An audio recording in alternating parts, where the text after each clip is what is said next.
পরিবর্তন news channel, আপনার কণ্ঠ, আপনার পছন্দ। লাদাখের আরোহণ অভিযান, অভয়ার স্মৃতির প্রতি শ্রদ্ধা।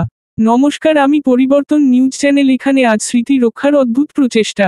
আরোহণ ট্রাস্টের একটি ইউনিট, আরোহণ ওয়ান্ডারলাস্ট, লাদাখে পর্বতারোহণ প্রজেক্ট সীমা অভিযান আয়োজন করতে চলেছে।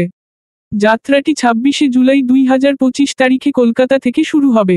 বিখ্যাত তসো মরিরি হ্রদের কাছে করজোগফুতে বেস ক্যাম্প স্থাপন করা হবে। সেখানে থেকে পর্বতারোহী 30শে জুলাই 2025 থেকে 21 আগস্ট 2025 পর্যন্ত আশেপাশের এলাকায় বেশ কয়েকটি সামাজিক ও বৈজ্ঞানিক অনুসন্ধান পরিচালনা করার লক্ষ্য। গত বছর 9 আগস্ট কলকাতার আর.জি. কর হাসপাতালে একজন মহিলা ডাক্তারকে নির্মমভাবে লাঞ্ছিত ও হত্যা করা হয়েছিল। এই মর্মান্তিক ঘটনা জাতিকে নাড়া দিয়েছিল। তিনি বর্তমানে অভয়া নামে পরিচিত, সমাজের জন্য সম্মিলিত বিবেকের উপর এক অমোচনীয় চিহ্ন রেখে গেছেন।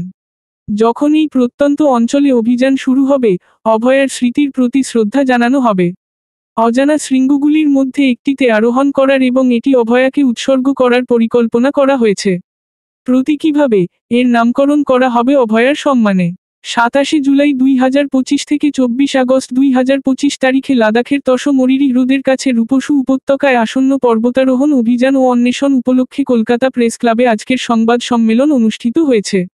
বিখ্যাত পর্বতারোহী দেবাশিস বিশ্বাস বলেছেন, এই মডেল কার্যকর হলে ভবিষ্যতে সীমান্তবর্তী অন্যান্য গ্রামে এই ধরনের পরিকল্পনা কার্যকর করা যাবে, যা এলাকাগুলোকে স্বয়ংসম্পূর্ণ করার সাথে সাথে মহান ভারতবর্ষের বিশাল সীমান্ত সংরক্ষিত করতে সহায়ক হবে।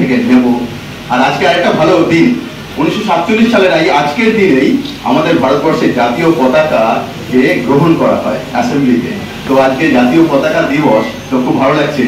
সেই দিনেই আমাদের হাতে আরো সব সিনিয়রদের কারো হাত থেকে আমরা জাতীয় পতাকা পাবো। তো এটা একটা খুব ভালো যোগ বলা যেতে পারে। আচ্ছা, আমি কিছু বলার আগে, আজকে শিবনাথ দা, আমাদের অত্যন্ত শ্রদ্ধেয় শিবনাথ দা মারা গেছেন।